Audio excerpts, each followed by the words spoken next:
I am representing the British Water Focus Group, Sustainable Drainage Focus Group. British Water is a trade organisation based in London.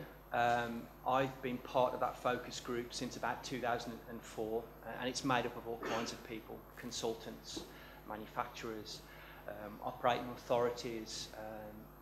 We've had just about everybody from, and including local authorities as well, just about everybody from each area of the water-related sector.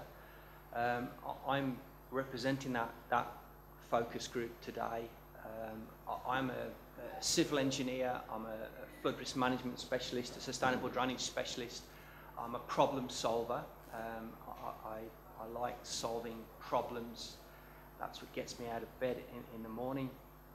And I do a lot of work with natural sustainable drainage. I've been lucky enough to go to America, see a lot of the case study sites there, and today's slightly different because I'm going to focus on proprietary solutions, which be a good sort of follow-up to Steve's presentation, which do play a key role, particularly when space is a problem.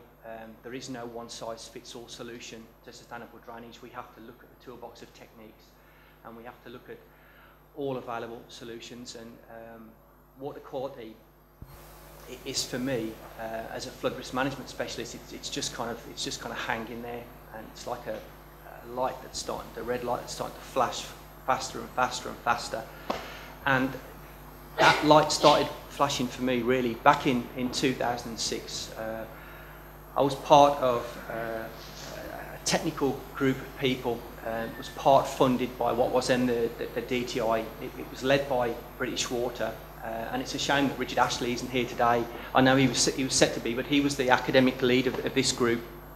We went over to United States, up the eastern seaboard and then across the western seaboard, and we went with an open mind to evaluate sustainable drainage. The report that we produced for that was, and I believe still is, on DEFRA's website. A lot of the findings are still authentic and valid, but that particular day, Saturday, we were in Boston, and we were about to depart for a flight to Portland, Oregon. And we had a gentleman fly up from the University of Florida and make a presentation, which, again, I wish Richard was here because it kind of set the bar for surface water quality issues, and it set the bar very, very high.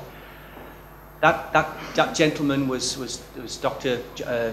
John Sansaloni, and I had a look at his presentation again over the weekend, and I still don't understand it. Let me just read you the title of the presentation, if I might.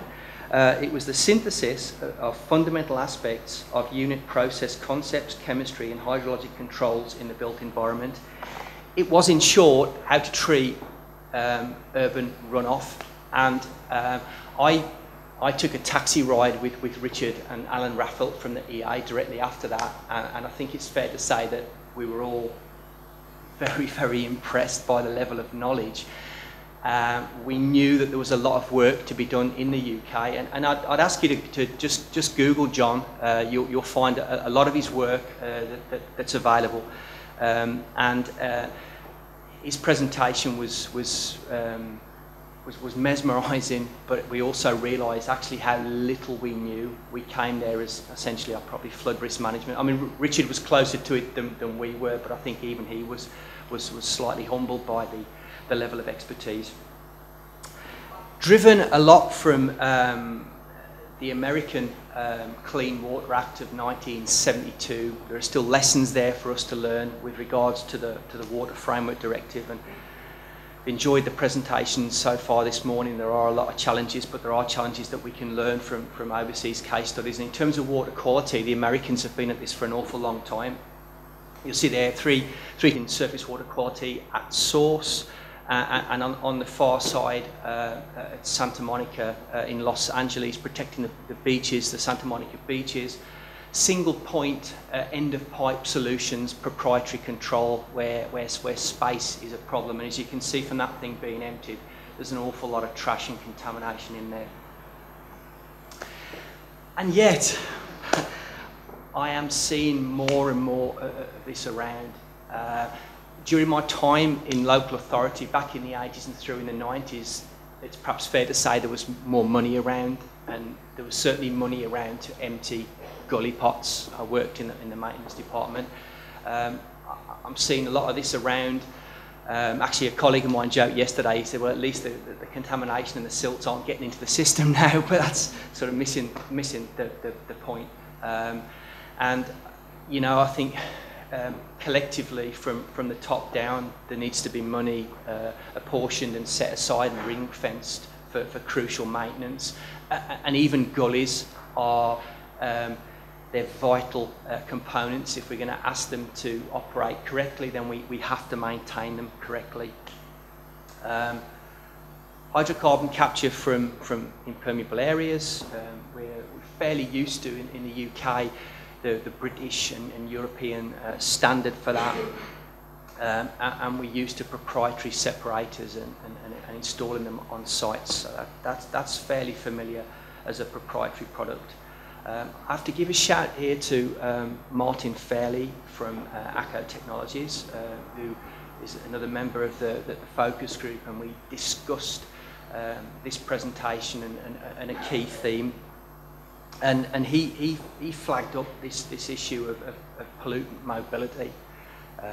That there is no real drive to lock down pollutant mobility, agitating sedimentation in structures, and then transporting pollution downstream, the re-entrainment of pollutants and sediment.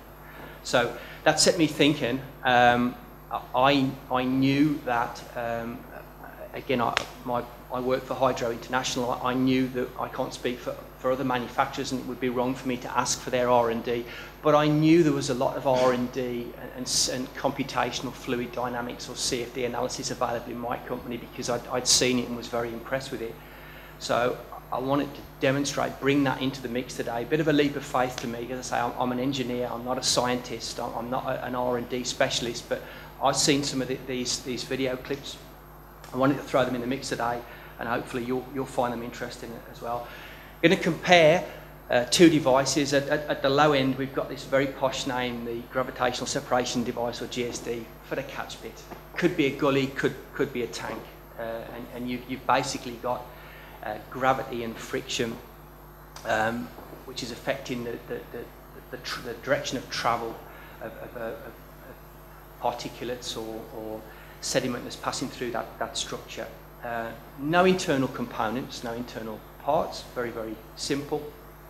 What I'd point out before I go on, there's all the inverts, and again, it wasn't my work, the research that we've done with a submerged inlet. And I think when I run the first, I've talked to the guys back at Hydro, when I run the first animation, I think you'll see what would have happened if the inverts had been level, what would have happened to all the sediment. It would just literally have gone straight through the system. So this is what happens during a high load. These are speeded up. They were all 20 minutes long. This CFD is a full scale simulation of the chamber, 1200mm diameter chamber.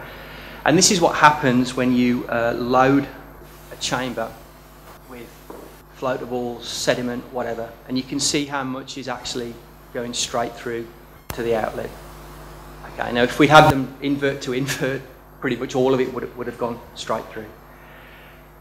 If we now move on to some of the advanced technologies that are available, again, this is Hydro International technology. I was back in local authority in the mid-80s where I first saw the Vortex concept demonstrated, which was the hydrobrake flow control, and was fascinated with it. That's sort of taking that technology and turning it around through 90 degrees and using it as a water treatment device rather than as a flow control device. So what we've added here is some very clever internal components, and we've added centrifugal force. What these systems should be, and that's across the board, that they should be self-actuating, they should be robust, there should be no power requirements, and they should have no moving parts. And that's exactly what you see on the screen there with this particular piece of technology. Now if I run exactly the same, run exactly the same test, CFD analysis, point out that Dr. Daniel Jarman for Hydro ended up with a PhD for this work, so fair play to Dan. You'll see the difference in the performance of the system. Again, it's high flow, high load, throwing it in there, and you can see what happens around the vortex, around the skirt. It forces all of the particles down into the quiet zone, the still zone at the bottom of the chamber, where it'll settle and whenever can be removed by maintenance. Okay, that's one side of the equation. That's the technology that's evolving, not just from Hydro, but other companies who manufacture and design products. I can only speak for Hydro with this technology. It captures one thing. What about the retention? And this was Martin Fairley's point. What about the retention, the actual retention? Let's have a look at a catch pit. Now, I used to think the catch pits were actually, at least it was a step in the right direction. At least we would retain something. Let's have a look at this. This is a half scale. Again, speed it up. There's particulates at the bottom, and then it's forced through at high flow. So the sediment is agitated, stirred up, forced out through the system. And what are we left with? A glass of Evian, or so it seems. Okay. I'm happy to run through these at lunchtime if anybody wants to see them there. There's a lot of this available on Hydro's website if you want to look for them yourself. Okay, going back to the hydrodynamic vortex separator, just adding those components again, no moving parts, no power, self-actuating, simple, but very clever. Watch the sediment at the bottom. And you see by the red dye where the water's being moved, being forced out, and what isn't happening is the sediment isn't being agitated and it isn't being forced downstream to pollute a watercourse, a pond or whatever. Okay, that's Hydro's take on the technology on behalf of the British Water Focus Group, but there's a lot of third-party validation of that. A lot of the physical testing was done with Liverpool John Moores University and authenticated and signed off by them. Recently, University of Bristol have done some field tests, a 10-month field test on what is the downstream defender, which is the product you've just seen. Up to 3 cubic metres of silt being taken out of these units over that period. So it's an awful lot of silt. So there is a lot of validation available. Case study applications. First of all, the American case studies. A lot of this technology has come out of America, and we saw it extensively when we were there in 2006. And again, I was back there in 2011. I flagged that one up. That's a recent one. That's 2012. That's this year. It's in New Jersey. The New Jersey Turnpike, which this is protecting, is quite special to me because it appears in a lot of Bruce Springsteen music. So I'm quite fond of the New Jersey Turnpike. But it's particularly pertinent because right on the doorstep of this case study is the Environmental Protection Agency of America. It's their R&D facility that we saw in 2006. So it's a real hotbed. To get something through the door there, it has to be good because the people in New Jersey, in that area, know what they're doing in terms of water quality. And there you see a typical installation, side of the road, protecting an asset downstream, protecting biodiversity, could be protecting another substructure. As it is on that image there, that chamber you see is a downstream defender protecting a balancing facility. UK case studies, have a look at the websites. Certainly from Hydro International's perspective, we just supplied 20 of them to the Highways Agency for the M25, a whole string of case studies that you can download if you want to look at that. It is a growing technology. I'm a big purveyor of operation and maintenance. Nothing will be sustainable, as we've seen from the gullies, if you don't operate and maintain it. The beauty of these structures is they're actually, if you've got the plant available, they're actually very, very simple. You see the blue arrow there at the top? It's simply, you can hire the plant, or back in the day when I was in local authority, we used to have gully emptiers. We had the expertise to do it. It's just simply the gully emptier goes straight down the middle of the insides of the chamber, sucks out all the silt, all the contamination. You'll see the little brown patch up there in the corner. That's a quiet area where floatables and hydrocarbons and oil will collect. Again, that can easily be removed from the surface. Just moving the theme on a little bit, this is another form of proprietary technology that sort of crosses over into natural sustainable drainage, harnessing bioremediation, the natural cleansing properties we've got with plants. This is basically, I guess in effect, a concrete box that you can install as a landscape feature. Sorry, Sue. I'd like to put the natural structures up there as well. It's got an engineered medium to clean the water, and it just gives a little bit of diversity. Particularly, look, I've pushed out the American surface water planters for years.